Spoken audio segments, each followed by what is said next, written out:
Certainly can't miss this Subaru. The beautiful blue paintwork with the white wheels. Yeah, it's definitely a real pretty looking car, isn't it? Absolutely, except cleaning the wheels would be hard work. That's what you have a detailer for. Yeah. Yeah. Yeah, I think you need it, Steve. Or a pressure washer, or a wheel brush, or the neighbour. Or paint the wheels black. Yeah, that's it. Well, that's a better idea, just quietly. Oh, come on. Where's your sense of adventure? Well, I'm pretty impressed with that patrol, considering the size of it. It's good to see a couple of them making their way out here, actually, and having a bit of fun down the drag strip. Well, Steve, we are now up and live on Facebook and YouTube. Exactly right. Welcome to all our viewers on the Sydney Dragway official YouTube channel and, of course, via our Facebook page.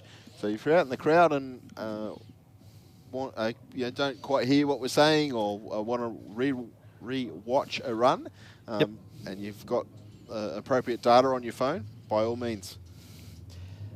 Also, feel free to jump on there and give us a comment, give us a shout out. We'll do our best to keep our eyes over the comments. Of course, commenting via the YouTube channels probably will give you a better chance of getting a response from us.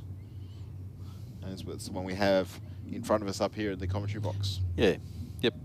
And we do have people logging in from all over the world. Yeah, that we did. We had a couple of shout-outs from Germany and Sweden last night watching. Wow. Excellent. And of course, all the usuals. A couple of people from the UK as well. So were the people from Sweden wonder where the Volvos were? They didn't necessarily ask that question, but they were curious about what some of our cars were because they just didn't know a Commodore or a Falcon. You know, it's more specific the Australian-made cars, but they're all over the Audis and the Lancers and the like. Hello, Patrick. Oh, Pat's tuning in. Can't get enough of it. I hope you're having a nice day, and don't be too harsh on the commentary or the production here tonight, mate. The VK taking the win there through the finish line over the Lancer. Yeah, 176 kilometres an hour.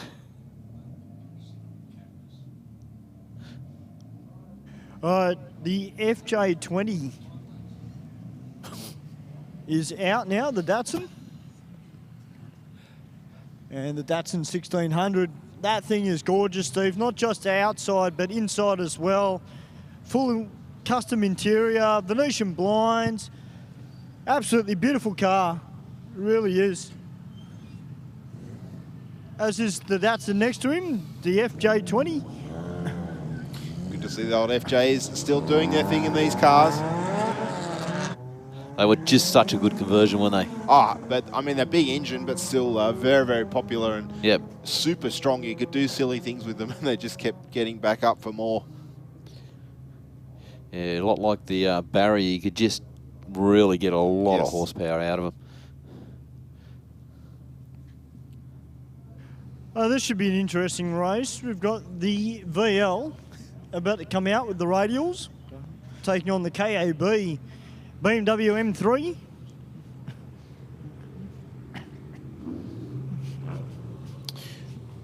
Mark, I haven't seen the XD Falcon you talk of on the stream. I haven't seen that car here tonight so far, the one with the tubs and the barometer in it. But he's been here for the last two, I think. All right, this little BMW, a very quick runner. I think the VL will have its work cut out for it. Yeah, I think it's all over and done with from here. No, wow. They're starting to turn it up now. 190s. All right, the FD King is back out for another run. He's taking on the Hypo 6 from Yaguna Automotive.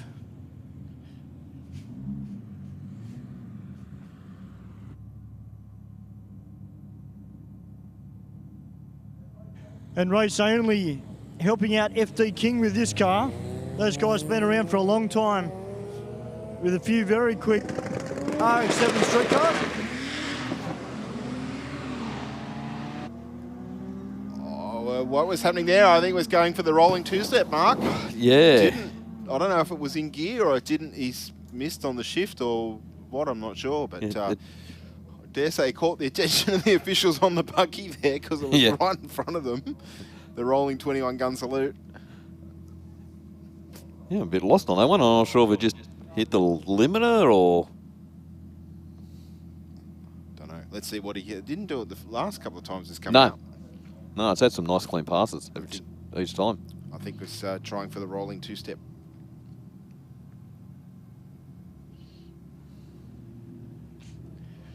Of course, we mentioned last night at Aeroflare Race for Real how we've slightly tweaked the rules for Roll Drags 3. Of course, we have allowed methanol-powered cars to attend. Not that we have any at the moment, but you never know. The night is long. Oh! He was trying to load it up with the brake and let loose when he smashed the loud pedal.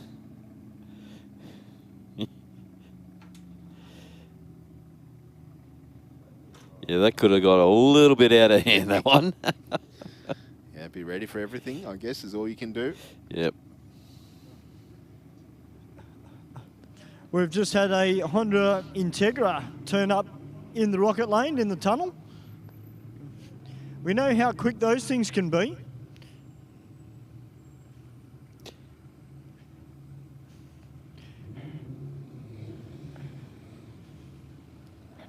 Now, I've got a sneaky suspicion, boys, that this might be Queen 2R. I think it is, Stu. That used to be here. Of course, she's got the skinnies on the back and the radials on the front.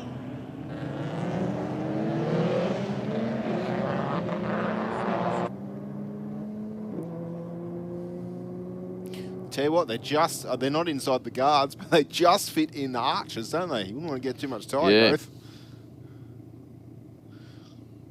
Of course, the Honda platform is probably pretty well suited to roll drags because you can rev the absolute life out of them, and they just seem to love it for the majority of the time. Well, if that is Queen 2R, boys, we might be in for something special because we know how quick a Silvercut, the previous car, was, and we knew that this car was in the build. Yeah, well, it come to a bit of a demise, didn't it? The motor in that, and that stage it was at about 140 miles an hour. Yeah, I think both of them were running similar. There was a red one as well. Yes, the red one, yes. And they were both running similar speeds and ETs, like into low 10s at 140 odd mile an hour, which is very impressive for a street-driven car. And she was actually a really good driver too. She drove it well. A little bit torque steer out of the Integra, but that race, I think, null and void. I think there's a bit of a gap between the two cars because they need to stay within a certain distance for the race to be determined as fair and equal. Although if we do get over 60 cars, we will move into eliminations, which will be interesting for you and I, Mark. It will be. It'll be a bit of a first. That's all right. We'll make it up as we go. Yep.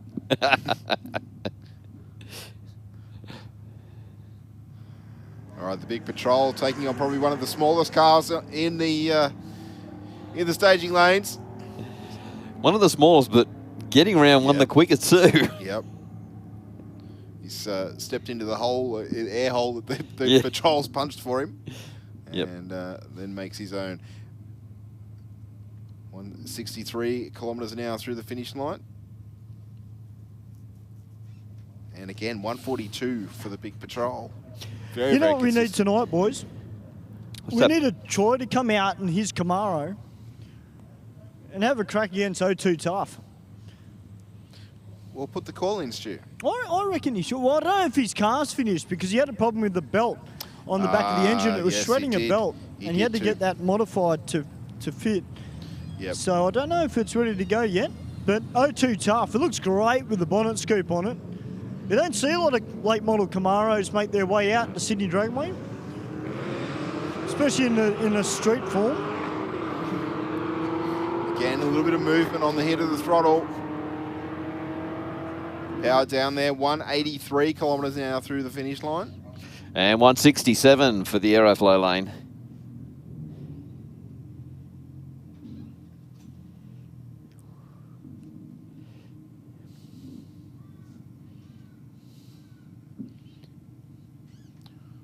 So next up we're going to have... We've got the Commodore Ute up against the Mazda.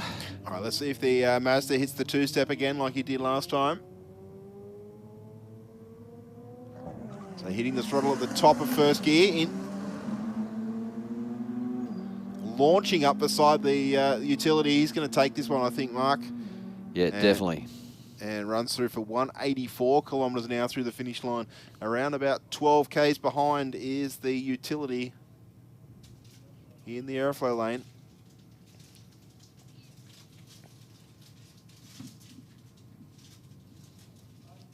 Hey, fellas, we need a speaker up in the commentary box for the moment.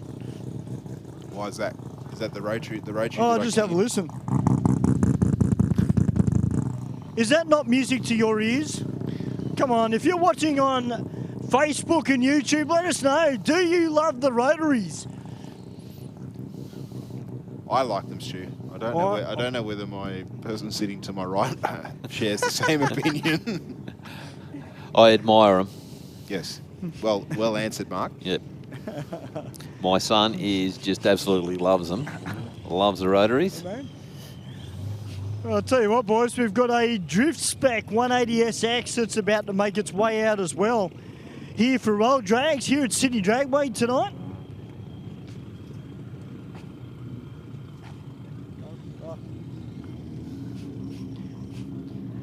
Well, I'm going for a wander out the back because, hey, look, we've got to get a word from the Queen, who's back here at Sydney Dragway. Yeah, it'd be a great idea. Mate? I'm back. I know, it's been too long. Where have you been? Building it for more power. You happy with it? Yep. Hard to control, but I'll get used to it. Well, I'll tell you what, it's great to have the Queen Tour back in the house here at Sydney Dragway. Didn't recognise it at first, boys, without all the stickers over it, but you know what? It's good to see it back. It is indeed, Stu. It would be good to see you out at the streeties again as well. Yeah, well, it's all good when you don't come to the races because you're rebuilding it for more power. Yeah, exactly. I wonder how much more power has been achieved. A little bit of Datsun on Datsun crime here. The blue model out in front. He's been run around by the green model. And 174 kilometres an hour through the finish line there. And 162 for the Aeroflow lane. Yeah, that's the blue car's fastest speed of the night. Little green Datto was a few kilometres slower than his fastest pass, but I'm sure if it's only a few kilometres, at least it's consistent. I wonder if that whistle down there is the 200. Well, I think it is. I would hazard a guess.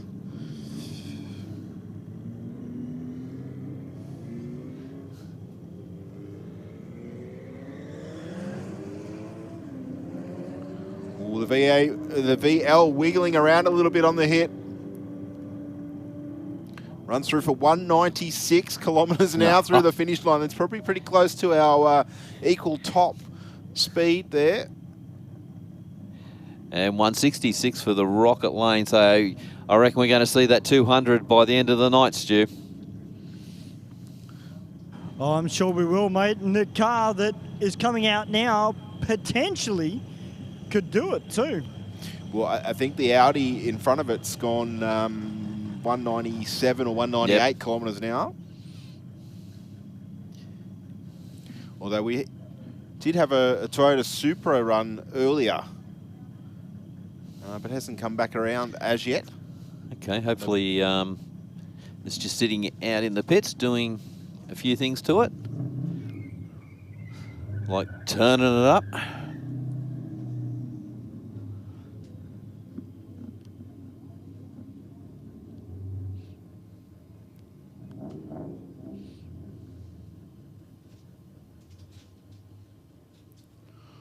All right, we're going to see the Audi taking on the Forester.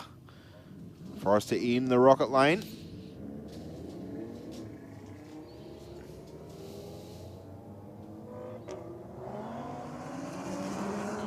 I dare say a little bit of an unfair matchup. Yeah, this Audi has definitely got it all. Yeah, runs on through for 189 kilometres an hour through the finish line to 154 for the Forester. Yep. In the rocket lane.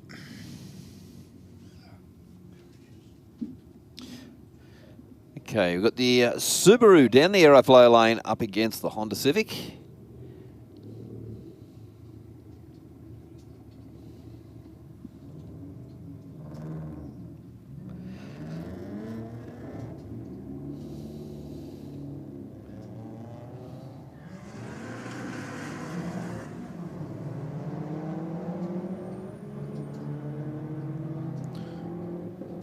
I think that was that little Civic doing a whole heap of revving there for a bit of wheel spin, I dare say. 171 through the finish line there.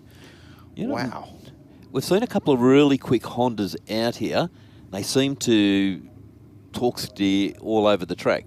This one seems really well controlled, isn't it? It's just, as soon as the power comes on, nice and straight, it's just dead straight all the way down the track. I wonder if they've played with the shocks and bits and pieces in that car to get the weight transfer right in. Definitely done something with it.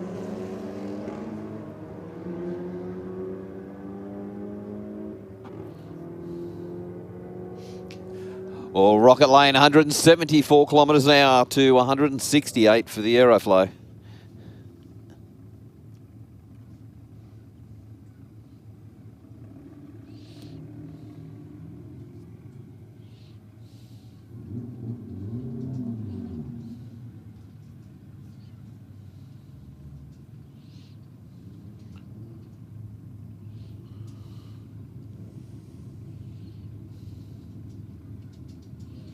Aaron Lance is about to face the starter.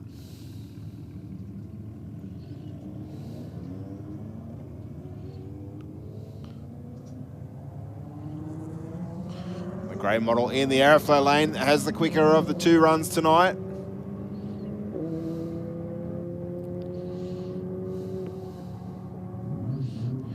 March across the finish line there, 62 10,000ths of a second mark. It's like the tread of the tyre pretty much. Yep, absolutely. Well, the Honda is back out again, up against the Camaro. This young lady's been off the track for a while she was rebuilding a damaged motor. Yes, unfortunately, not a cheap exercise. Not at all. Well, I can tell you, Steve, there was a little bit of page up action going on when I was talking to Queen 2R as well. So, just getting a feel for the car again, and what better way to do it than here at Sydney Dragway as part of the roll drags. Yeah, 100%. 186 kilometres an hour for the rocket lane and 167 for the Honda. So she has been out of that Honda for a while too, Stu, so probably a little bit getting used to the car again. Yeah, of course, she uses the car not just for drag racing. She does use it for other forms of motorsport as well, and does plenty of street cruising in that car too. So at the moment, it's set up drag style with the big radial tyres on the front and the skinnies on the rear. We've got the FD up against the Evo.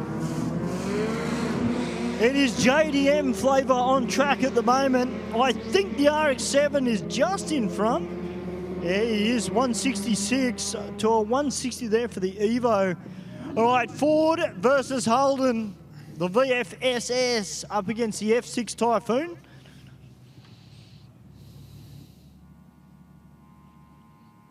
Yeah, we'll see the Falcon as he rolls up to the start line. He's hard on that brake pedal, trying to get as much load on that engine. Of course, the load producing boost. There's the brake lights. And then I'm assuming he's letting go of the brake and smashing the throttle at the same time. And some issues for the Commodore in the rocket lane.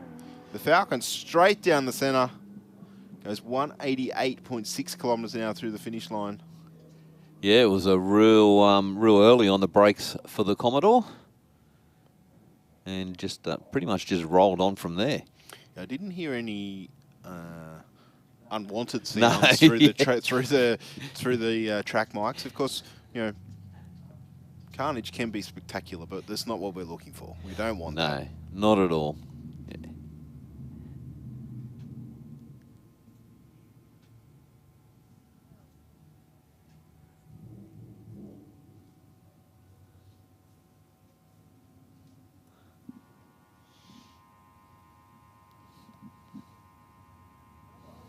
All right, we got Snappy. It's about to come out now against the Forester. This Subaru WRX has got a roll cage in it as well, so obviously means the business. Not that I could see it through the super dark windows, but okay. Yeah, it's real mafia style, isn't it? Actually, it might even be just a little half cage, but it has definitely got a roll bar in it through the B-pillar.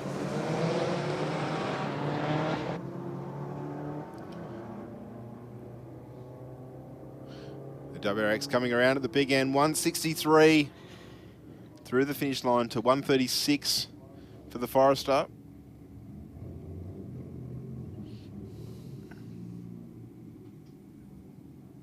Another pair of Lancers about to face the starter.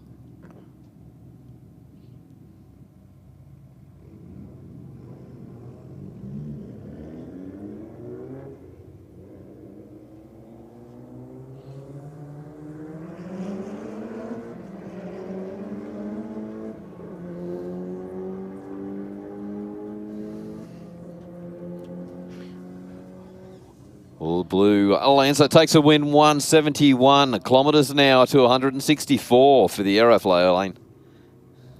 I wonder at what point the torque steer comes in, Mark, because we don't see it with those two cars. No. I mean, 170 k's an hour is still pretty damn fast. It's got plenty of punch there for sure. That's still over, if we go to old school speak, there's still probably, what, 110, something like that, miles per hour.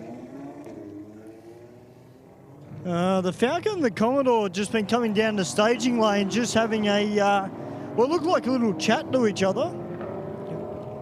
So I don't know if they're going to have another crack against each other. I think the Commodore driver's smiling, so I think he's keen to, you going to try and chop him?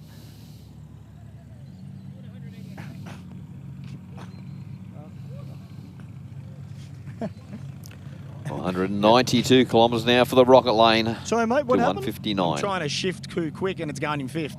I say nothing. Fair enough. I know your answer, pain. boys. I know your pain. Yeah, that's all right.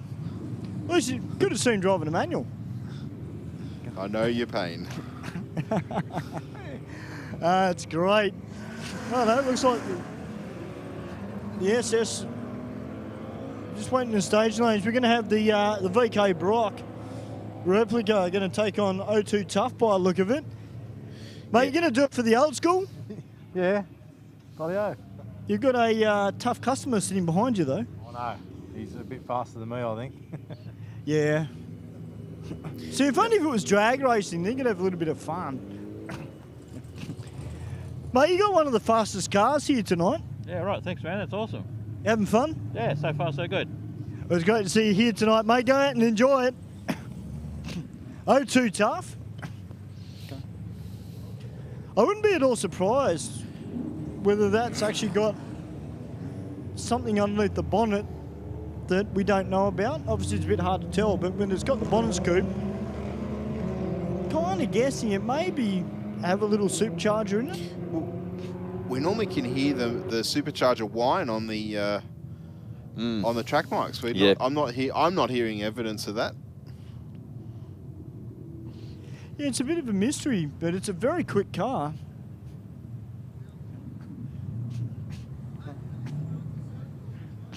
Because we've got a fair few JDM cars here tonight. Good amount, few Euros here. Surprisingly, we haven't got any Mercedes. Normally the Mercs like to stick it to the BMWs.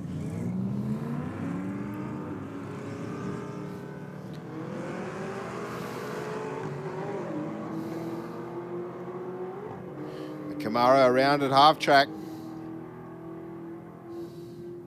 Or so I thought. 186 kilometres an hour through the finish line. 178 for the Aeroflow lane. Actually, got the Camaro was getting a little bit skatey down here. Was before the green light. Was yes. It was wiggling around a little bit. Wasn't enough to lose traction fully, but we could hear a little bit of a squeal of the tyres on the traction compound, of course. I wonder if he might have started in a lower gear than what he has previously and just held it through the gear.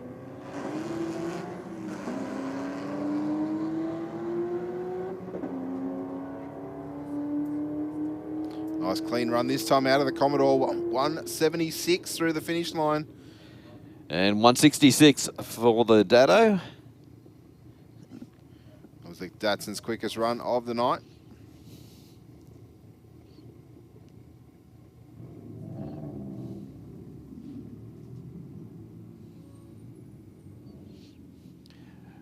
Evo up against the SDI Commodore. Commodore. Subaru. Hey, the driver of the HSV Senator, he just said to me, "Where's the guy with the red Commodore?" I said, "Oh, he's just gone down the track." He goes, "Well, when he comes back, tell him I want to race him." So it's on. Yeah, we need to come up with an idea for Stu. Like JJ the Boss, what can we call Stu? I'm going to put the call out on the City Dragway official YouTube page. Keep in mind, it is PG, and we want to be able to use the idea if it's a good one. Are you really game to put that out there? Well, we can always just block and delete if we have to, but... Well, we got Jordan, who is on the YouTube, and he just said he has to do with watching tonight because he broke the car last night, so that's why he's not here. Well, hopefully you can get that fixed as soon as possible, Jordan. And we'll be able to see you back here at Sydney Dragway having a lot of fun on our quarter mile.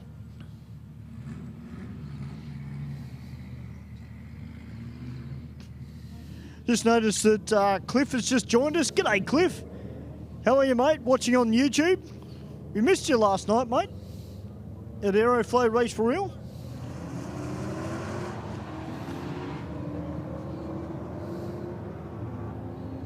Oh, Jordan, that's no good. You broke your boss's flywheel.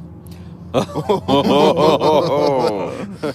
don't know what's worse, partner / girlfriend car or the boss. Which would it be, Mark, for you? We could find out. You could take the Hilux for a spin. Yeah.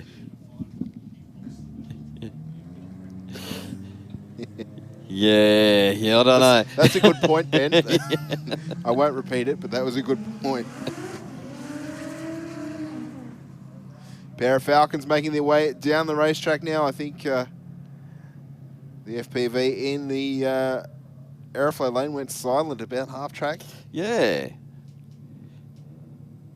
It went off 113 kilometres an hour for the Aeroflow and 172 for the Rocket. Hey boys, I'm down in the staging lanes. I'm just, having a look at this Audi TT. We've actually got the driver beside me who got the record second run last night. Mate, you just told me this is your car. Yeah. So last night I was racing Chris's yellow Golf R, the Galano Golf R. But yeah, brought my car out tonight, so having a bit of a run. Tell me a little bit about it because there's a fair bit of work under that bonnet. Yeah, so it's actually basically just like some simple bolt-ons. It's got a downpipe, it's on E85, cold air intake, front mount intercooler, just all the basic sort of bolt-ons. And yeah, it makes like 380 kilowatts and 680 Newton meters. So yeah, it's pretty quick. First time I've actually taken it out racing tonight. So yeah, it's going well. Is it a heavy car? No, they're pretty light. They're an aluminium body. I think from memory, these are about high 1300s, so it's not too bad. Well, we look forward to seeing you get back out on track. Ooh. Would it be possible for you maybe to crack that 200? Probably not. I don't think so. Well, I don't have Chris here tonight, so I can't get any more page up, but yeah, it's pretty quick for what it is. So. Stu, while Absolutely. while you've got him, if he's got time, what stage of tune would you call that? You know how they do like stage 1, 2, 3, 4. Just out of interest, like he said, he's just done all the bolt-ons. Where does that put him in the stage of tune roughly? Yeah, in European world, that's a stage 2. Okay. Cool. No, it's interesting just because sometimes you see like advertised stage 1, 2, 3, but you don't necessarily know what's actually involved. Yeah. So essentially, we always refer to like your stage 1 would be just an ECU flash, no hardware, and then from there, once you add a downpipe on most European cars, you'd be referring to it as a stage 2. Okay. So upgraded turbos and stuff is when you head into stage 3, and then built motors generally referred to as a stage 4 or above. And then But sky's once you're at the that limit point, from it's a there. bit too hard to class. Yeah, okay. Yeah, because I guess obviously the list of mods, once you open the engine up, becomes pretty extensive. Yep. Yeah. Yeah, well, I'll tell you what, boys. It's good to get some insight from the driver of that Golf R, and of course his personal car, this Audi TT with the gloss number plates. So, mate, go out, let it cool down, have some fun. It's great to see you here again tonight. Yeah, thank you. It's a good event. Thank you. Back to you, boys.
Trana.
All right, the RX-7 versus the Falcon in the aeroflow lane.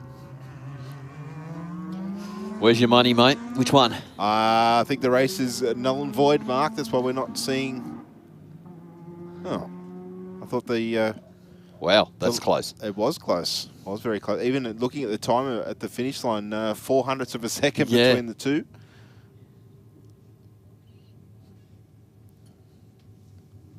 Only 5 kilometres an hour between the two at the finish line. I'll tell you what, boys, this silver Evo that is downstairs at the moment, geez, it sounds nice, even when it's just idling. So, he obviously had a fair bit of work done to it, but it's not obnoxiously loud. It's just got a really nice note to it. Do you know you can actually get a tune? I saw it on the social media. You can, if you've got an aftermarket computer, you can do a real lumpy tune. Oh, You can basically pick a tune that gives you, sounds like you've got monstrous cams in it. Although, of course, the reality is when you put your foot down. Yeah, that's right. It's not the same. Yeah. It's like having a Tesla that sounds like a blown V8. Yeah. Just not the same. I'd rather have a tune that goes like a lumpy cam. Yeah. Well, just depends where your budget sits, Mark. Yeah, true. All right, Integra in the aeroflow lane had a bit of a loose run on the last pass. Yeah, she's done a good job of collecting it too.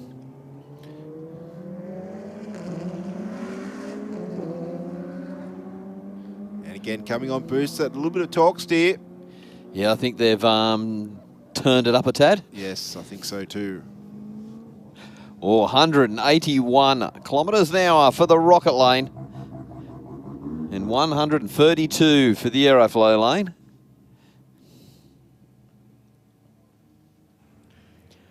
Yeah, that Evo 10 is a pretty impressive piece of kit, isn't it?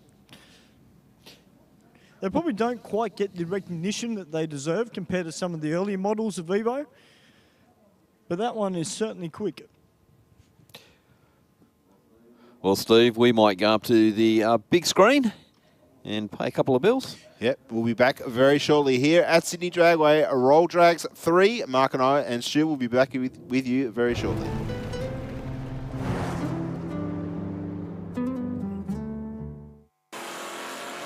Aeroflow Performance provides a wide range of high-quality performance products for racers, street machines and hot rodders. From fittings, fuel system components, intake solutions and even turbocharger systems, you can see it all at aeroflowperformance.com. BikeReview.com.au is Australia's leading website for performance and modified motorcycles. BikeReview.com.au is the only motorcycle-focused website to feature motorcycle drag racing on a regular basis. And in the words of editor Jeff Ware, our involvement with Sydney Dragway is our way of putting back into one of our favourite sports. BikeReview.com.au. Stay informed, up to date and entertained thanks to Para News. Para News is Parramatta and the Cumberland area's leading free and local newspaper, delivering the best content from on-the-ground journalists and providing businesses with direct access to potential customers. News, sport, entertainment, puzzles and so much more. Para News really is the heartbeat of Parramatta and Cumberland, and it's out every Tuesday. Get your free copy at selected locations in the area or check out paranews.com.au. All right, guys, all good. We are back. And we do have a Subaru STI just sitting down in the rocket lane.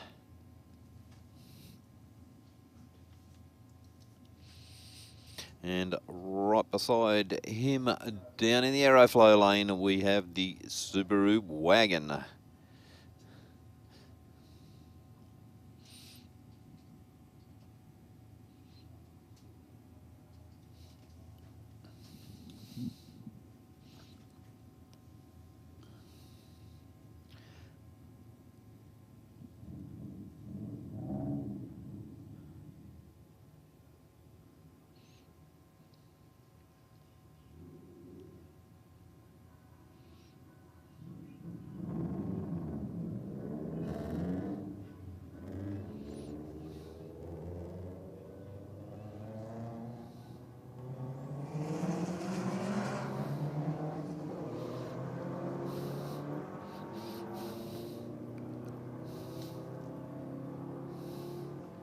Well, Rocket Lane, 154 kilometres an hour to 147.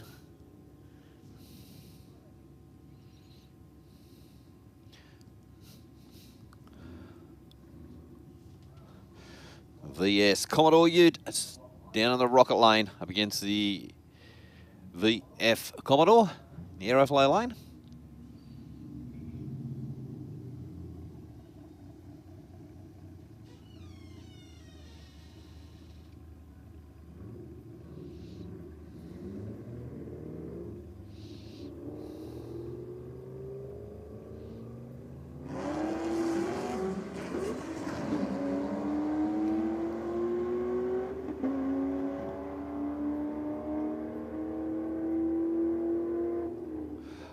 Rocket Lane, 177 kilometres an hour to the Aeroflane, 173 kilometres per hour.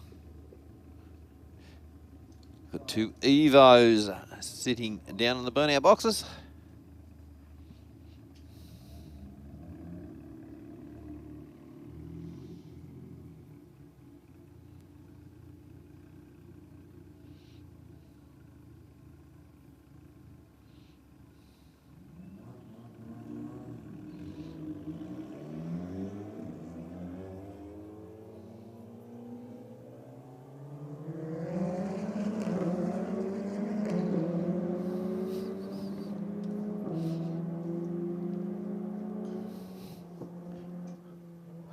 Rocket Lane, 180 kilometres an hour.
Lancer up against the VL Calais. Calais a little bit twitchy.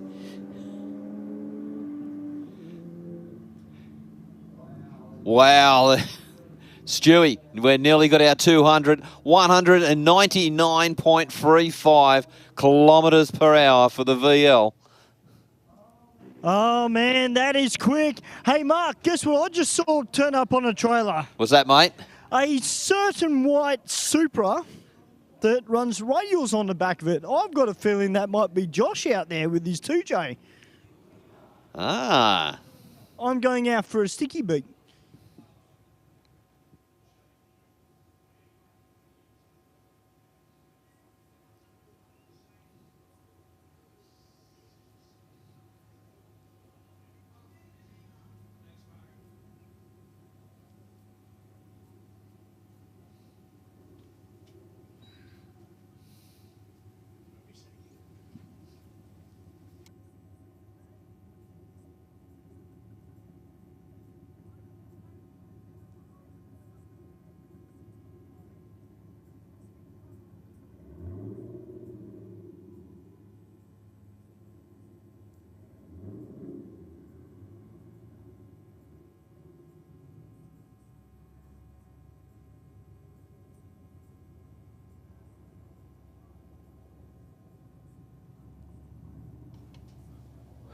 Well, VS Commodore up against VF Commodore.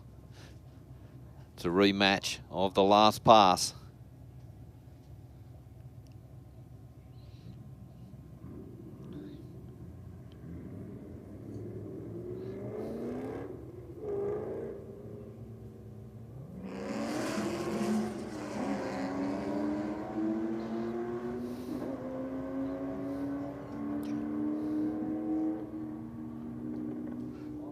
Well, not a real lot between these guys.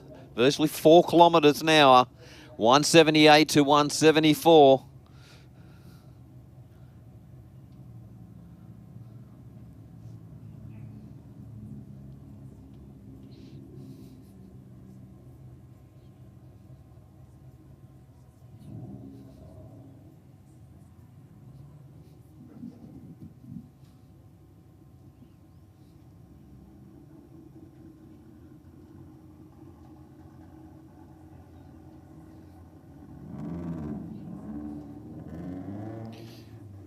Subaru up against Commodore.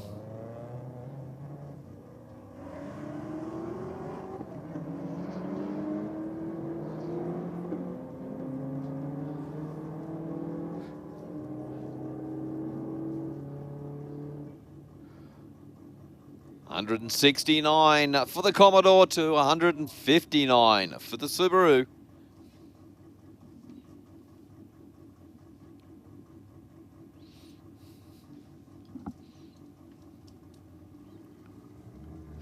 We got the Lancer up against this Audi.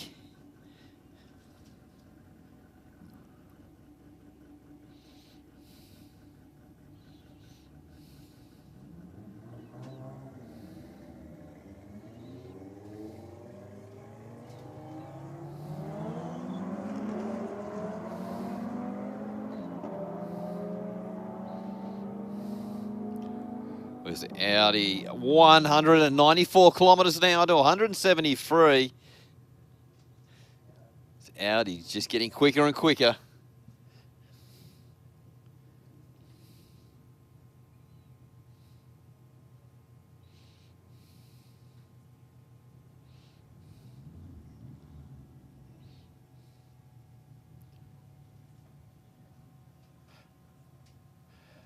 Falcon up against the Civic.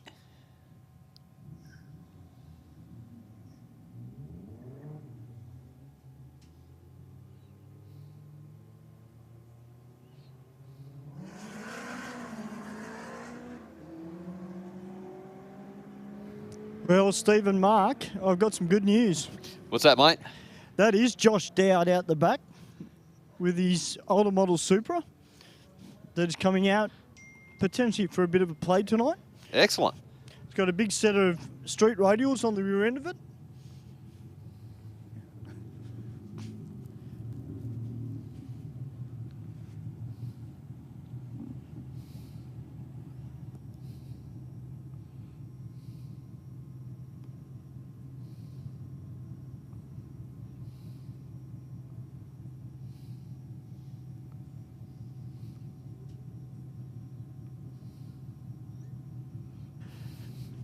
It is a street registered Supra as well, so it does get driven on the street, and it is extremely quick. And he's a great character, Josh Dowd, as well. Yeah, I was going to say, Stewie, we've seen some very, very quick street cars down here, haven't we? Absolutely, and you know, as the safety of cars improves, then the speeds can kind of go up a little bit as well, and people are starting to find things. Now we've got a Skippy hanging down the end of the track, do we? Yeah, we sure do.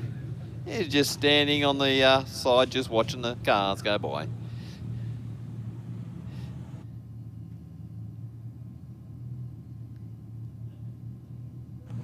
So the VL 199, eh?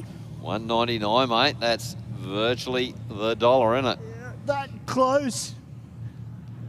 Tell you what, if he gets 200, it'd be great.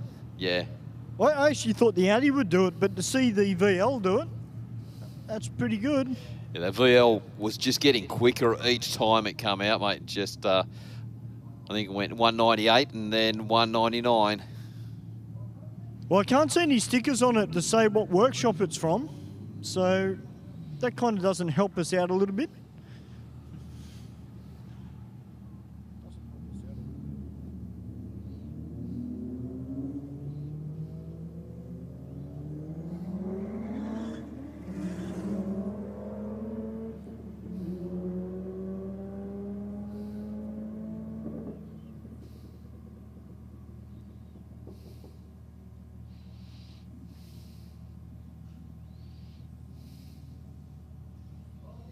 All right, F6 King about to come out now against Hypo 6. Pereira Motorsports versus Yaguna Automotive.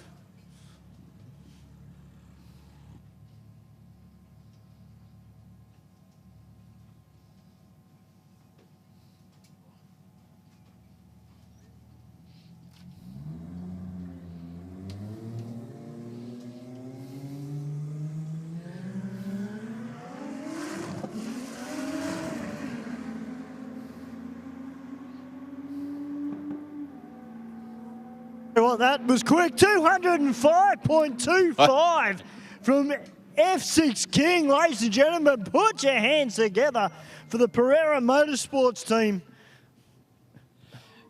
If you are watching on YouTube, let us know. What a pass. The Barra has come out to play. Hook, line and sinker.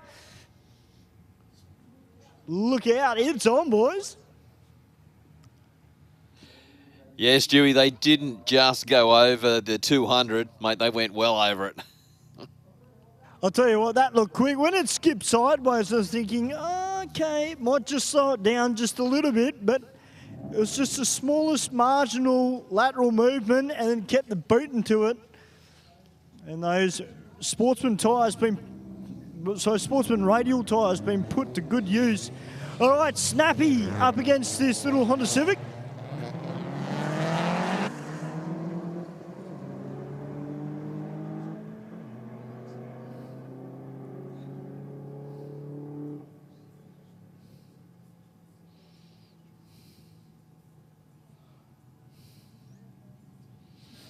So Pereira Motorsports, they have drawn first blood. The first car tonight, over 200 kilometres an hour.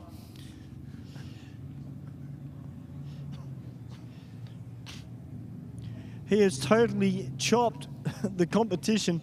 Yeah, he has indeed. Steve picked it a little bit earlier that you see him when he coming through down towards the lights. He's hard on the brake and just hard on the accelerator, just trying to load that car right up.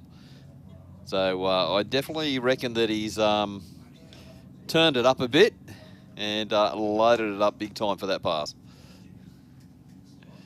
Well, I got a sneaky suspicion too that the track has probably just caught a few people unawares. I don't think, maybe a few people thought with the weather that has been floating around Sydney today that the track may not have that much bite in it. But it actually has got more than what they anticipated.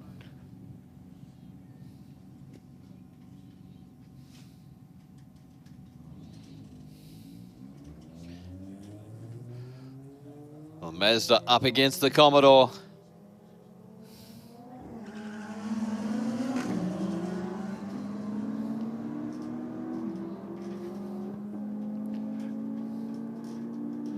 Well, Mazda definitely got the jump on the Commodore.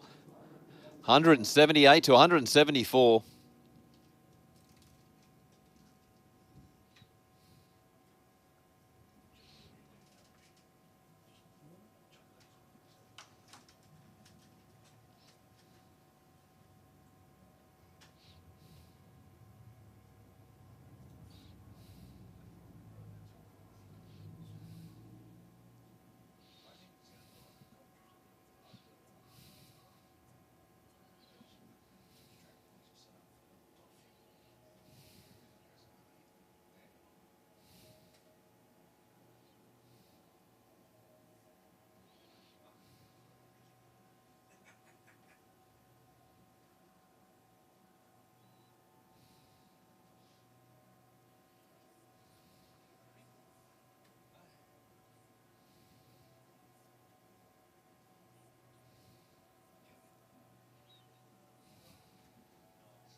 Tell what we might do, Mark. While we wait for some of these cars to cool down and come back around, we might throw up to our big screen and have a couple of words from some of our sponsors, and we'll be back with you very, very shortly here at Roll Drag's Sydney Dragway number 3.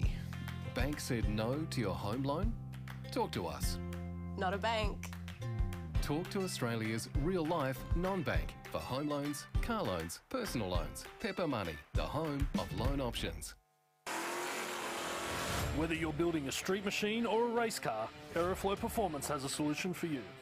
Our ever-increasing range features boosted turbocharger systems, Bosch Motorsport products, X-Pro electrical systems, hoses and fittings, bang shift shifters, differential parts and fabrication components. You can see it all on aeroflowperformance.com.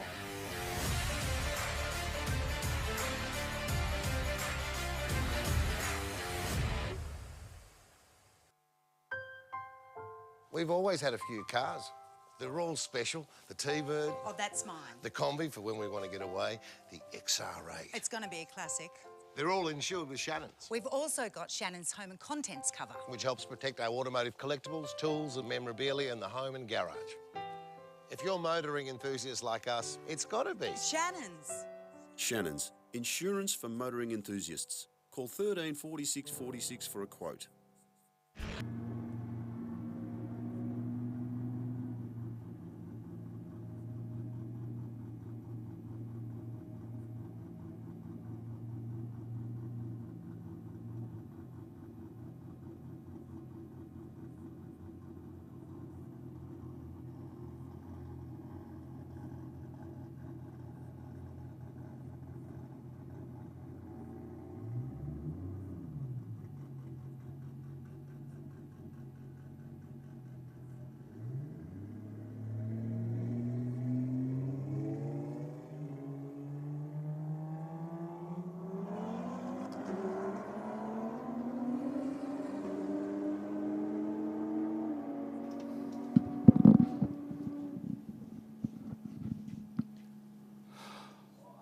Well, 193 kilometres an hour for the Aeroflow lane and 192 for the Rocket lane. Don't get much closer than that.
Honda goes through 165 kilometres an hour to 148 kilometres an hour.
Well, ladies and gentlemen, I think if you're at the venue, we'll see that there is a little bit of precipitation falling on the racetrack at the moment. It's come from the south. On the window, we can see it. We will endeavour to continue the event. Obviously, depends on how severe it is. It is only very light, but keep in mind that there is obviously a little bit of time that will be required to get the track back to a dry racing condition. Yep. But while we do have a little bit of downtime from racing, I was just on Facebook just perusing the entry list that was published for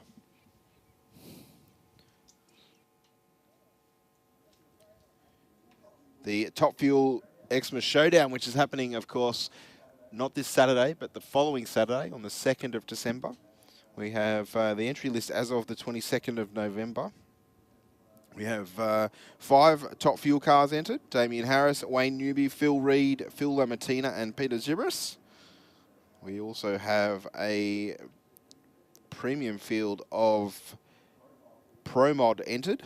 We have 8 cars entered: Joe Gauchi, Greg Sakaridis, Stu Walsh, Stuart Burnett, Zoran Gadzik, Joseph Marina, Robert Campisi, Craig Burns. Now, must comment on Craig Burns' Mustang from the Nitro Funny Car event. That car was an absolute weapon, carrying the front wheels for majority of the pass, and Craig, a very good steerer, kept in the throttle. on each pass. Pro Alcohol is going to be subscribed by 6 cars racing. We've got Daniel Reed, Russell Mills, Wayne Price, Peter Lovering, John Cannuli and Andrew Searle entered. So again, a quality field in Pro Alcohol. I'm sure that Gary Phillips would have been on that list as well, but of course we all saw the unfortunate fire that he had at the Nitro Funny Car event. There's also a very strong list of all categories of our sportsman races, which include Junior Dragster, Modified Eliminator, Super Gas, Super Sedan, Super Street, Super Comp, Top Sportsman, and Supercharged Outlaws. So should be an absolutely cracker one-day event, Stu. And as I said, the entry list has been published on our Racetracks Facebook page. So if you want to peruse all the sportsman races, I'm not going to sit here and read them all out, but certainly our professional categories reasonably well subscribed. As I said, 5 top fuel cars. Well, I've just seen a post on Facebook, Steve, yes, that there might be another top fuel car that might be turning up. Okay. So I've just seen a post on Facebook stating that RAI, obviously Rapasada Autosport International, potentially might have Shane Olive behind the wheel of a fuel car. So yeah, well, we can see there was only 2 cars there from the Rapasada Autosports International team of Damien Harris and Wayne Newby. And as you say, it would be fantastic to see Shane Olive behind the wheel. We know Sano and the team usually running 3 cars when they can. So I don't know if that's set in stone yet, but I just saw something pop up on my Facebook just stating that. But we'll soon see once the actual proper list comes out and we find out on the day. But nevertheless, I mean, to have the top fuel dragsters back here at Sydney Dragway, it's always a bit of a crowd favourite. And, competition was tight at the last round that they had here. And competition in general, Mark, has just exploded in the Group 1 categories so far in drag racing. Yep. Yeah, definitely. I think our professional racers have certainly got their head around what they need to do to put on a show, not only to run numbers, but to put on a show consistently, and not necessarily break parts, which of course usually happens when you put that funny coloured fuel in the things that produces the awesome horsepower and big nitro flames. But the quality of the racing is second to none, and of course it's going to be a pretty jam-packed one-day event here at Sydney Dragway. So if you like your nitro, you like your pro mod cars and your methanol burning top alcohol or pro alcohol cars, jump onto the Tracks website, grab your tickets, and head out here, of course, for Saturday week, the 2nd of December. Will be a fantastic show. As I said, one day only. Yep, for sure. And you know what? With the all these new tracks being built, and like they're all to a very high standard now. Yes. What they're building out there, I wouldn't be surprised to see more cars getting built. Oh, I think obviously to have a true national championship, which is what we're certainly working towards now, will motivate people to take the challenge and to take the step, maybe the step up as well, out of a category that they're perhaps familiar with into something a little bit unknown. And of course, with having a true national championship also means that if you're running a car that I won't say that's eligible, because all cars are eligible for sponsorship, but it also means that you have the opportunity to go to potential sponsors and say, hey, this is what we're doing. We're going to be seen by so many thousands of people. It's going to be on national broadcasts. It's going to be on live streams, etc., etc.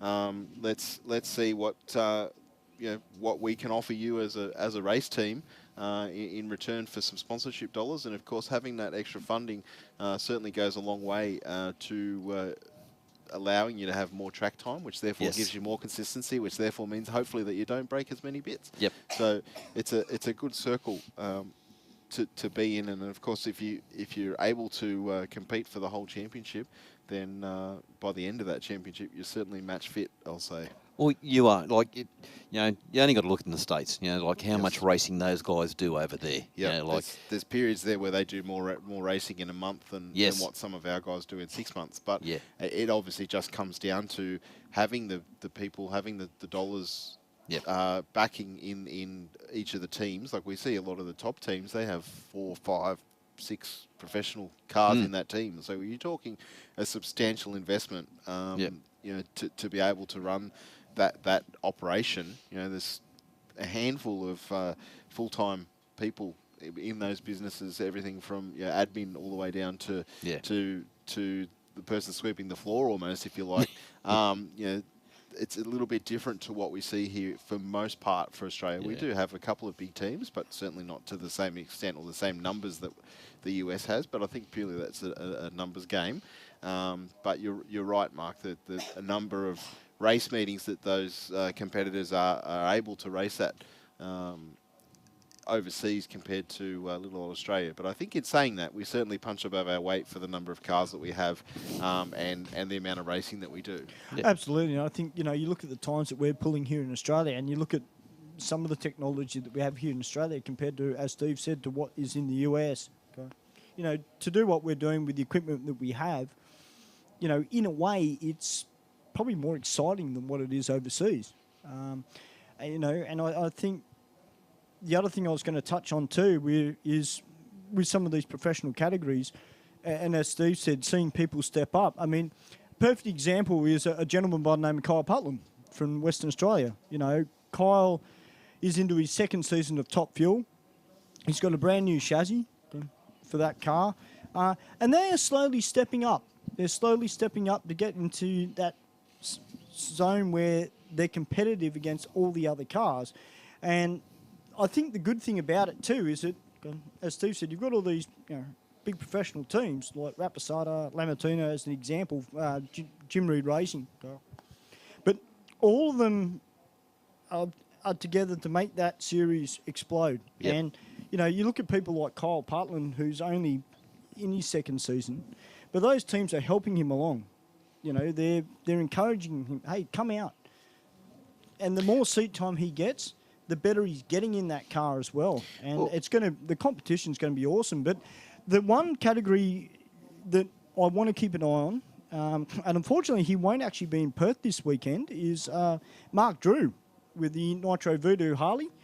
The bike is actually still in Queensland. They're not racing the bike over in Western Australia. They're doing some more modifications to it to try and make it the quickest Harley in Australia, or try and go the first 5-second Harley, Nitro Harley. So, hey, look, if they've done it on the multi-cylinder bike, they can do it on the Harley. I mean, that would be fantastic.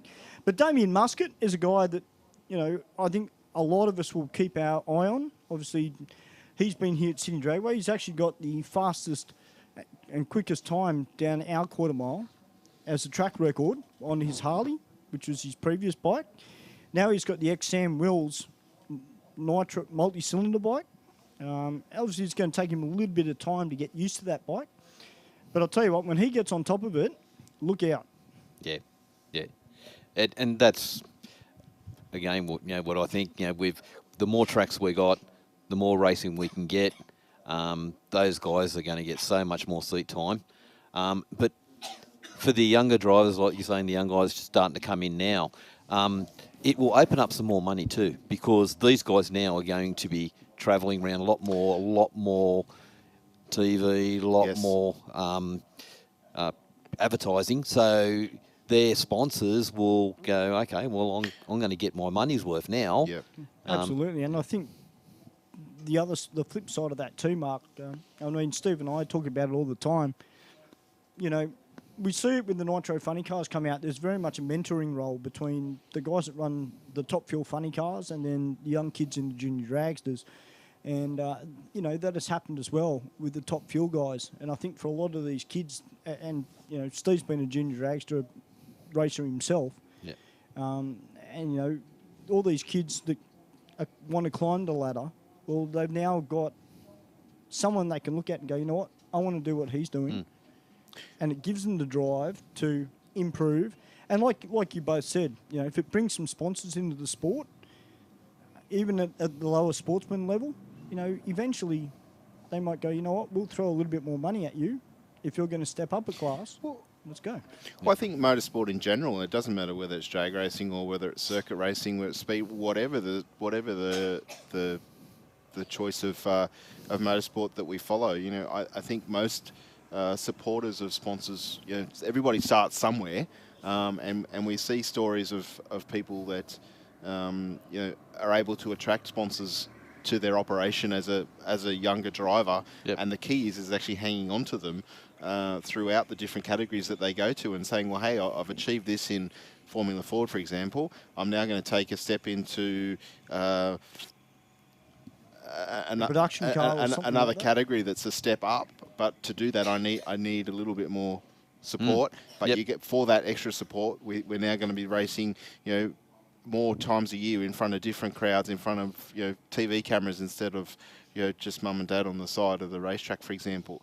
You know, so, and then once you're done with that category, you then go, okay, I'm now going to go into this category, which is the main support for V8 supercars or something like that. So then you pretty much, once you're there, you're pretty much guaranteed to get, you know, national coverage via the TV networks and that sort of thing. So, you know, and having people to look up to and have people that can actually share that data. And I mean, drag racing specific is probably a little bit more open book than other forms of motorsport where things are quite secretive. I like to think that, you know, drag racing, although yes, you're competing against the person next to you, there is a camaraderie there that, you know, if you do damage something or you need advice, you can generally go up to somebody and they're not going to steer you in the wrong direction. No. Yeah, and that's something that we've certainly seen a lot more of in I will say, I believe in the recent past, where more of the teams are actually working together to put on a show for the crowd rather than it just be, oh, I've won, and at, you know, the cost of the competitor, not the cost, but the competitor beside, you know, may have struggled and it not been a close race. Yeah, okay, they might have got down the track. You know, sometimes, you know, I think drag racing is you look back in the history, there's plenty of times in the professional categories where the underdog has come up because the quicker car has perhaps been a little bit greedy, chasing a time or chasing a record, and you know, someone with a lot less budget has just been more consistent, and because of not having the ultimate horsepower, has actually been able to hang on to a track in a certain condition, and they pip them right at the finish line or whatever. And I think, you know, with all the cars being fairly equal in terms of their performance, like I think in the, you know, certainly Top Fuel and all of our professional categories, any one of those drivers are capable of pulling a number out of the hat that will win any race. You know? Absolutely, and that's very true. Now, there was actually a comment that came up on Facebook a little while ago on a drag racing site that it was on, and I mean, you both have raced in sportsman categories. We know how big sportsman is around the country, but there was one comment that really caught my eye. Now, this is something that I'm sure I'm not the only one that's been passionate about it as well. I'm sure both you and Steve have done that, Mark. But how important is it to get drag racing back into Melbourne? Because there's a massive economic state down there. There's a huge amount of drag racing fans down in Melbourne. You know, I'm sure there might be people on the Facebook, on YouTube, that, you know, remember back in the day when Kohler was at its peak, and the amount of people that were there, and they loved their drag racing. And it's an exciting time to be a part of the sport as well. And, you know, whether Kohler comes back online or something happens, but well, I think we need to get drag racing back down in Melbourne. I believe they're trying hard to get the track back to a racing fashion. But I think also we all know how sport mad Victorian people are. Yeah. And I'm certainly not being disrespectful in that. They are super supportive. I mean, we go back to, as Stu just mentioned, then back in the day with Calder Park, because back when I was racing, and, you know, we tried to travel down there at least once or twice a year.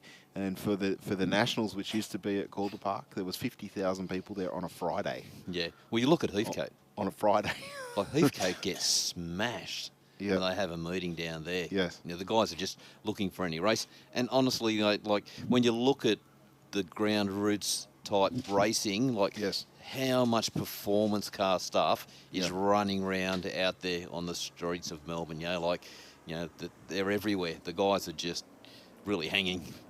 Yeah, I think obviously with the Bend coming online with the drag strip, that venue is only going to get better and better with more track time. It was pretty fresh with the meeting that it had a month or so ago, but that they're taking that feedback on board, and they'll get better and better in running the event, and making the odd few adjustments to the venue to make it better suited for the competitors, the crowd, and just make it a smoother operation. And that takes time. I think that does. They'd run maybe 1 or 2 small events prior to that, and from what I hear, the feedback was constructive, and all in all, not that bad. You know what I mean? So having that racetrack in South Australia has got to be a boost to all of our friends that down south.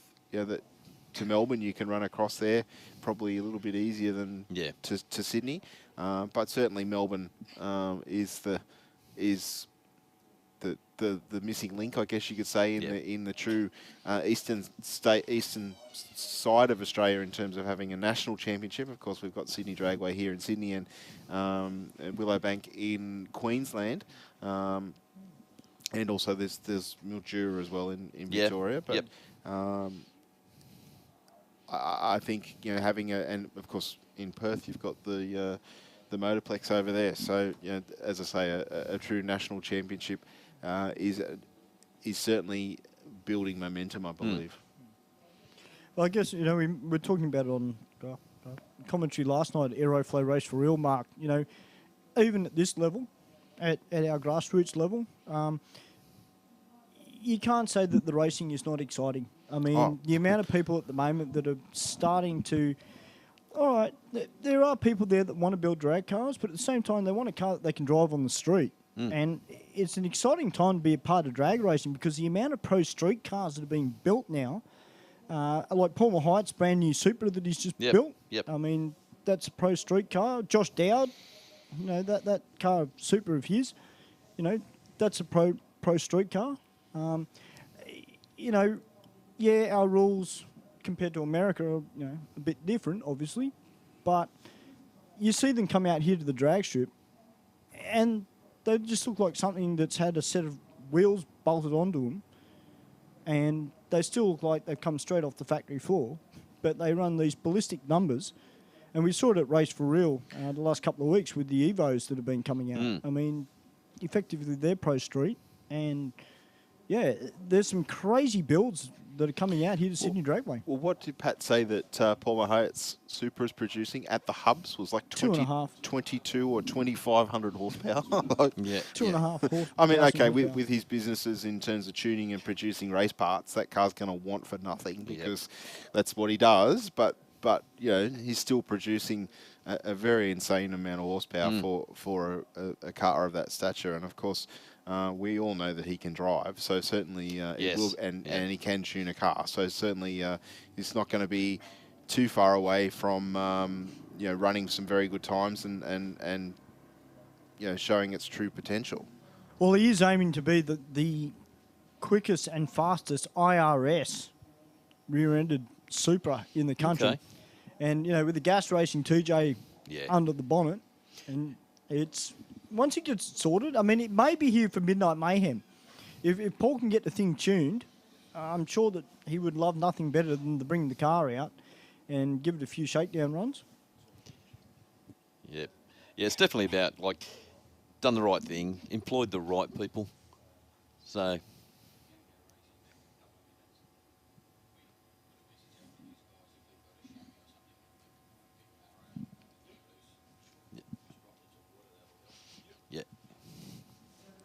Okay, guys, we're going to go back to racing in a couple of minutes. But if you're out in the pits, guys, if you've got a chamois, if you guys could wipe your cars down before you bring them out, please, just so we don't have any water dropping on the track. Because obviously, if the water coming off your car, we won't be able to send you. Okay, so It's pretty important because we know how much you guys love polishing your cars, and the water's going to bead on it, so it's going to be pretty easy to it's going to slip off pretty easy. Yeah, we're just going to obviously try and avoid having that water falling onto our racing surface and then obviously having to mop it up, and also it's a little bit dangerous for you as well. It only takes half a dozen cars on the start to dump a bit of water down there, and it becomes a fair bit of water. Yes. So yeah, let's knock it on the head before it even gets there. All right, so we can see our first pair of competitors sitting at the tunnel. And of course, they're going to roll forward to what effectively is the water box here at Sydney Dragway. And then from there, our starter, Billy, will be down there. He will point the two cars to move forward. As they approach what is our normal start line, the first Christmas tree, they'll get a flashing light. Then once the two cars are deemed to be close enough, the second set of lights is activated by our official on the buggy there. And then from there, it is a race to the finish line, which is at what is the 1,000-foot mark. Then we have a time recorded, and in today's racing, because we're not actually in eliminations, but I don't believe we've achieved the required entries. We were looking for 60 cars to compete and have an elimination type scenario. So the winner of the races here tonight will be the car with the fastest speed. So not necessarily the first car across the finish line. In eliminations, it will be the first car across the finish line. So a little bit more tactic, I guess, comes involved when we're doing proper elimination / racing.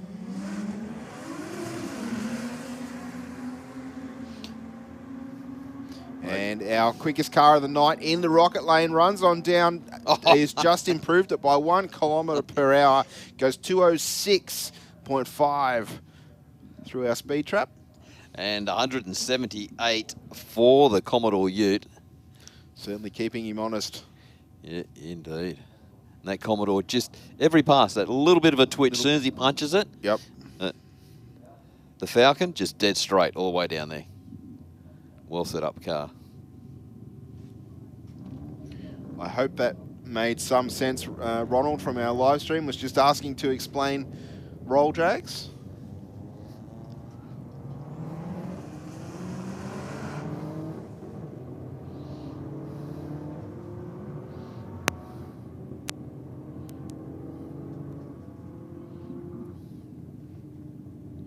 And 161 through the speed trap in the rocket lane, the winner there. And 142 for the Aeroflow lane.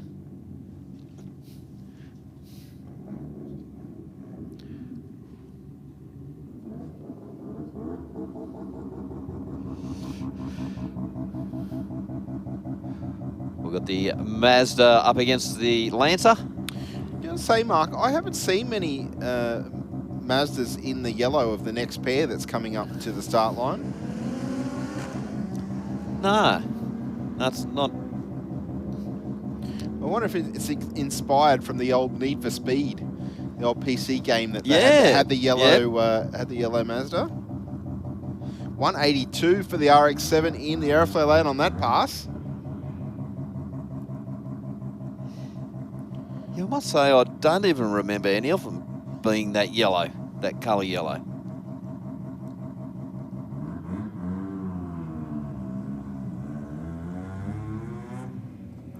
I think Stewie's just holding his mic open down there.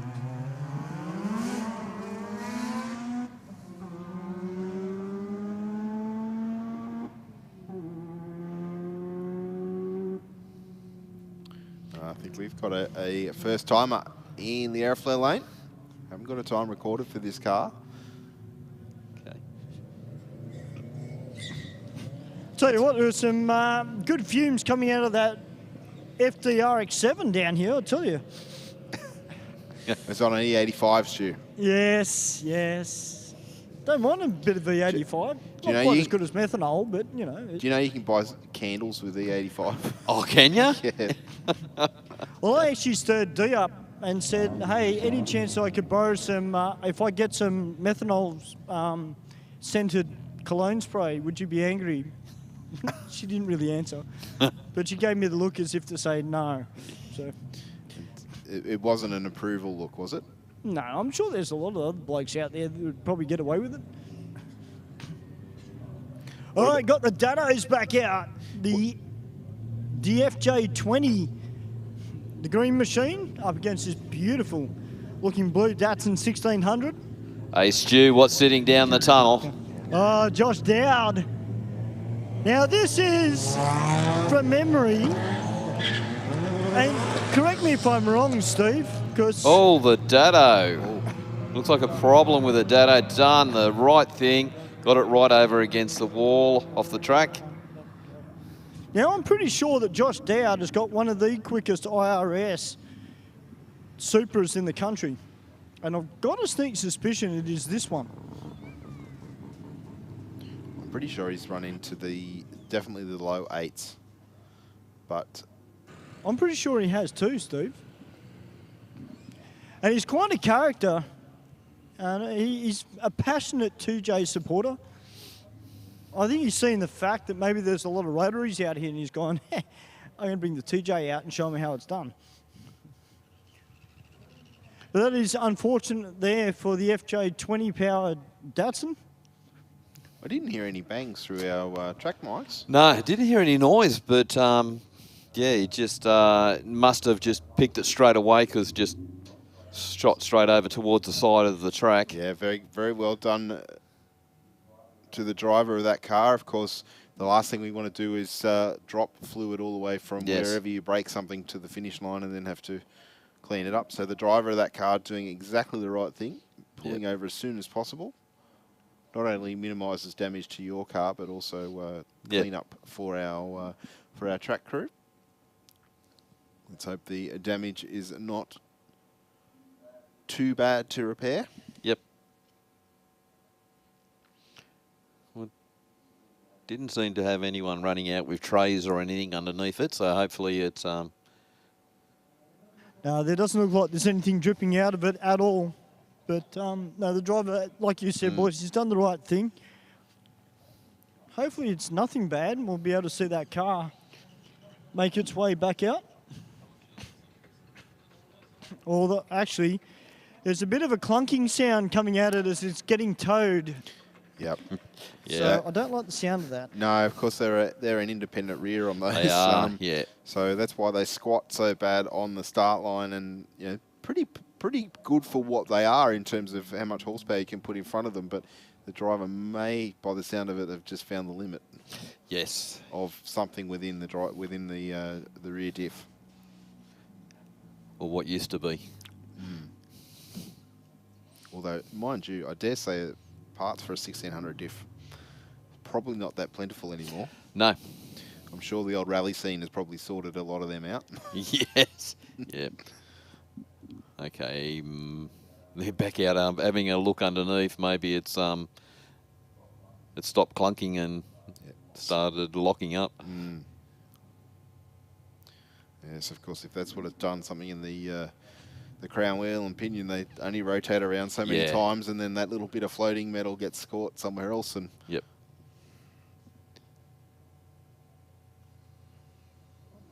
Well, just while we're getting the FJ20 powered Datsun towed off, we might go and have a word with Josh. I was just going to suggest that, Stu. He's a motorsport legend. He's kind of like me. He likes stirring people up in a fun way.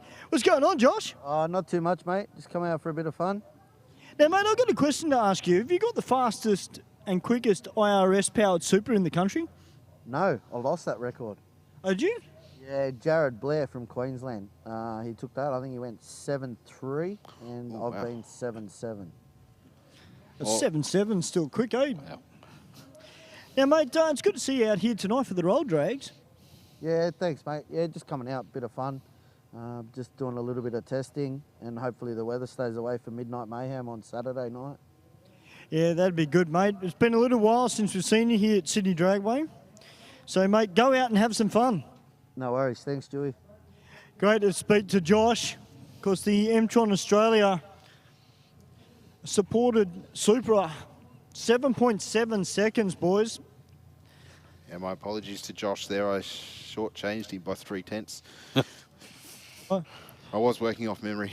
Yeah, well, I was going to say, I knew it was sub 8.5, but I didn't know exactly off the top of my head how quick. But look, to go into the sevens. So it's been taken by a Queenslander. So that means that either Josh or Paul Mahiat, they've got to take that record away from Queensland. We want it back in New South Wales. I don't know what sort of horsepower Josh is making. I wonder if he would divulge that information. But certainly, if Paul is producing 2,500, there wouldn't be that many cars built in that style, I guess, that would be producing north of that figure.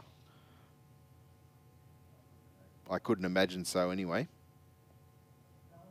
No, I think you're right, Steve, but you know what? That car of Josh's, particularly this one down here, look, he's been racing it for a number of seasons. It is a great car as well. And of course the Uni Group helping him out as well as for support with this car.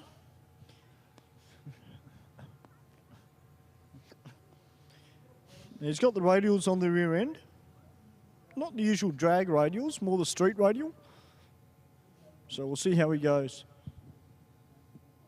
You might find that the compound of those tyres work a little bit better than the drag radial, but we shouldn't be down for too much longer, Stu. We might have a quick word from some of our sponsors, and we'll be back with Roll Drags number 3 very, very shortly here at Sydney Dragway. I've chosen to use VP Racing fuel since I was a teenager racing motocross, which was 21 years ago now. I just have a really personal trust with VP Racing fuels. Running on the ragged edge of blowing up and not, a lot of it has to do with the race fuel, and that's what we rely on, VP Racing fuels. VP has been making racing fuel for 43 years. They're the official fuel of multiple top series globally. No matter where we are in the world, no matter what fuel we need, it's always consistent. It's always perfect and exactly what we're expecting and our tuners expecting. They support myself, my Drift Alliance bros, and for that, I'm extremely thankful. Keep making amazing fuels, and we'll keep out there having fun.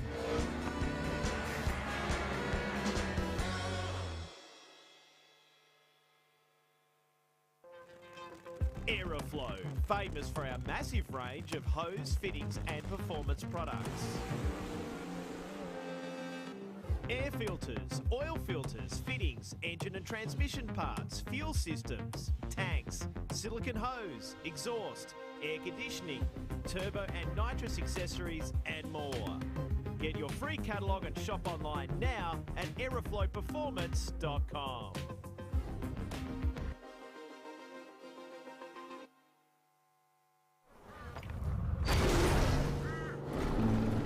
How does an engine keep going out here?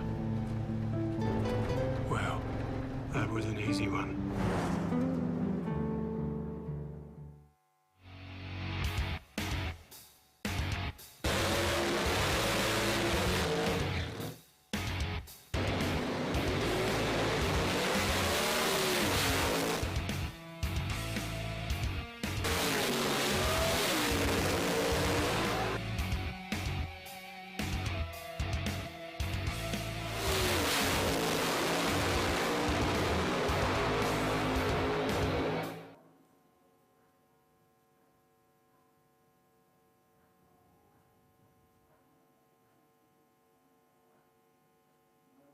Well, mate, it looks like they've got the car moved. And again, well done to the driver to minimise anything on the track. Done a good job. Yeah, certainly. I don't think there was any cleanup, so it's good there was no fluid. It's all obviously internal, unfortunately. But, you know, I guess finding the limits of something means we can improve, hopefully, That's and then it. find the limits of something else. Yep. Yeah, it's always the way. You find your weak link, fix it, and then, like you said, move on to the next one. All right, our next pair of cars firing into life that will be Josh Dowd in the Toyota Supra. We can hear that 2J burbling away on our track mics. He's going to be taking on this Holden utility. Yeah, unfortunately, boys, we've got a little bit of precipitation, which is showing its face at the moment down here on the start line. So I don't think we'll be sending Josh just yet, or anybody for that matter. I guess it's the problem when it's weather like this, it just sort of blows around and comes does, back. yeah. It doesn't actually drop anything of significant nature, but of course, on the racing surface that is Sydney Dragway, any moisture has the capability of turning that racing surface to virtually almost ice-like. Yeah. So there'd be zero chance of getting a car down, and we certainly won't send a car down a wet racetrack. No, not at all.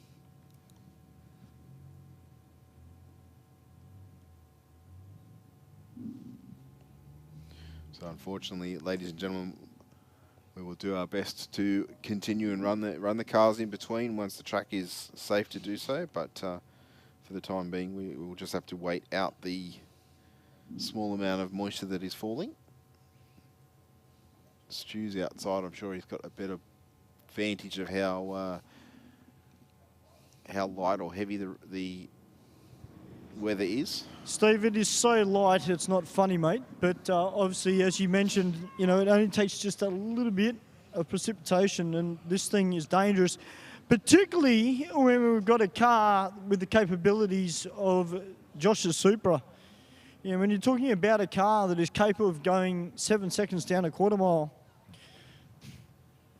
and you know, with a very potent 2J underneath the bonnet, you've got to be so careful. I mean, I know we've got a few four-wheel drive vehicles here, but you know, everybody's in the same boat when it comes to just a little bit of liquid. Yeah, well, I mean, even with an all-wheel drive car, I mean, I think the difference is with Sydney Dragway's surface as opposed to, say, a racing circuit, is the bitumen. For a racing circuit is much like the bitumen on the road that we all drive to and from the racetrack on. The water actually sits in the low spot of the bitumen and drains away, where the racing surface here at Sydney Dragway, that porous part of the surface is actually filled with layer and layer and layer of rubber. So effectively the water sits on top, almost like it may or may not be doing to the cars in the staging lanes with the polished surface of the paint. The water will sit on top and not necessarily run away. So obviously when your slick tyre or your radial tyre comes in contact with that, the moisture just creates something for the tyre to slip on, and yeah, then we go into wheel spin. Then what happens there, I'm sure we can all put two and two together. Well, the water has stopped and the wind has picked up. There's a fair bit of a headwind down here as well. A bit more noticeable than what it was last night.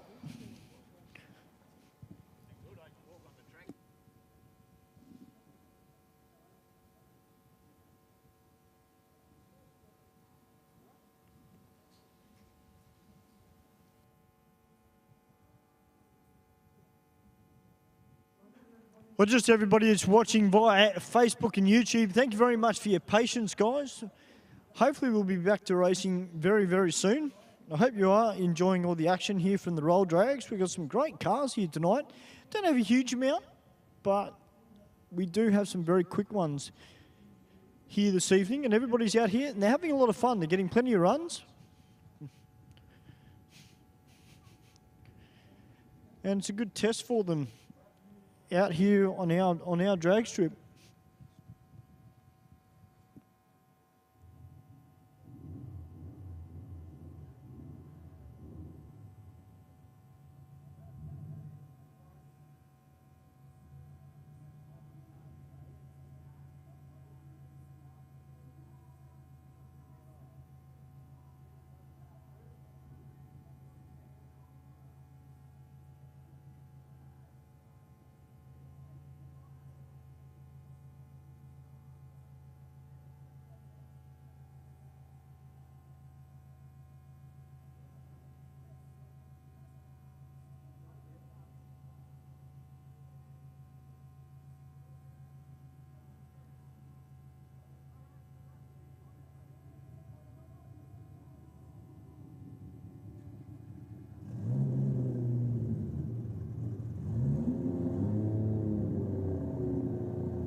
All right, guys, we've got Evo up against the Supra.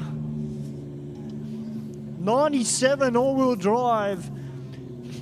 About to take on Josh Dowd in his giant-killing Toyota Supra. Big N on the back window.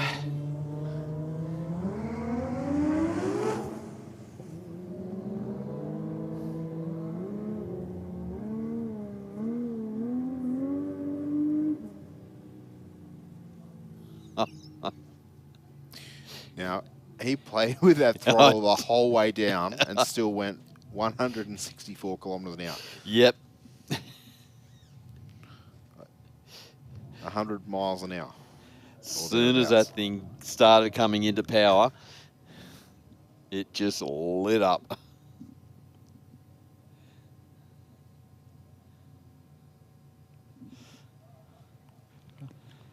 Yeah, it's great to see Josh out here tonight doing a little bit of testing in the 2J.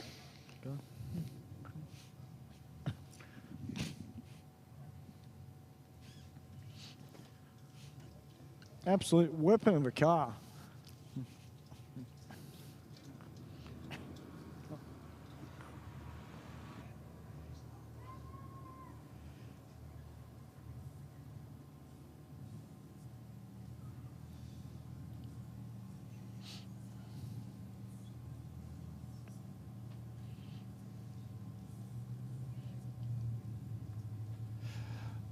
Got the Subaru sitting down in the Rocket lane and the Honda Civic over in the Aeroflow lane. All right, the Scooby-Doo up against the Honda Civic.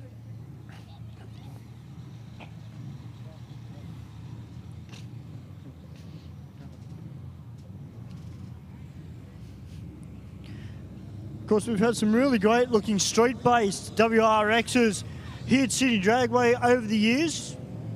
I know that the MacArthur Subaru Club, they've been out here before at Aeroflow Race for Real, having a lot of fun. And 165 to 145, that is a consistent car, that little Civic. Well, Stu, I think we've got a nice little match-up down here. We've got the VL Commodore run 199.3. And we've got the Falcon run 206 kilometres an hour. Yeah, this should be an absolute crack of a race. The VL Turbo up against the Barra Turbo.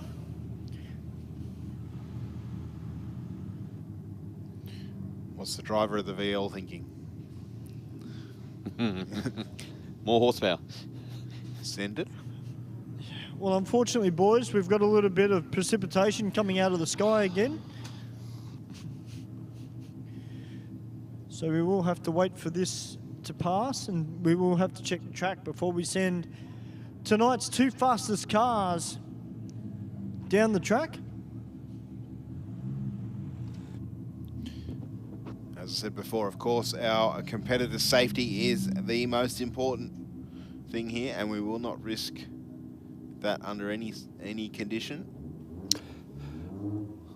Well, the Falcon has just turned around and gone back to the pits, I think.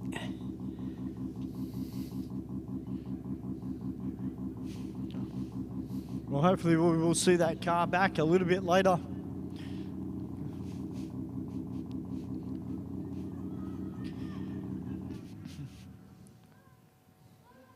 Don't forget, guys, this weekend we do have Midnight Mayhem, which is coming up.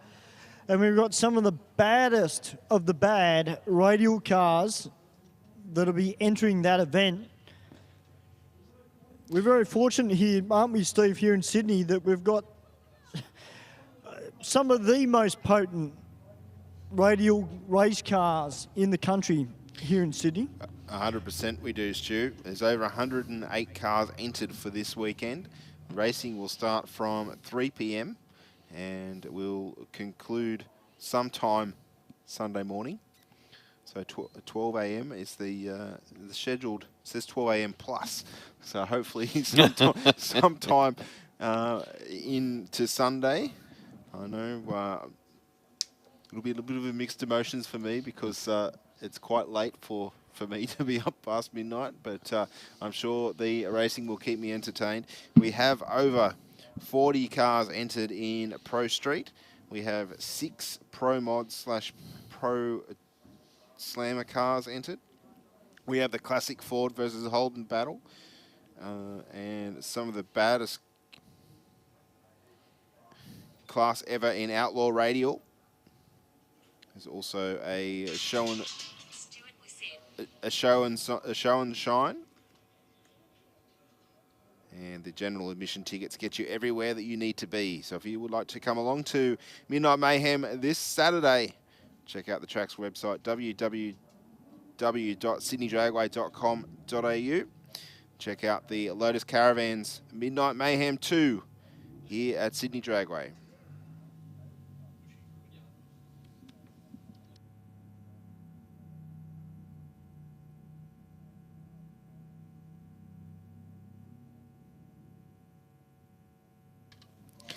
All right, ladies and gentlemen, as we can see, that weather is looking to be a little bit more prominent now, and our meeting director has made the call to conclude the event. So on behalf of Sydney Dragway and all of our staff and officials, we'd like to thank all of our participants for coming along this evening. Thank you for giving us a chance to try and get you hooked on roll racing, and hopefully we can run Roll Drags 4, in the very near future. Keep your eyes on the track's website for dates.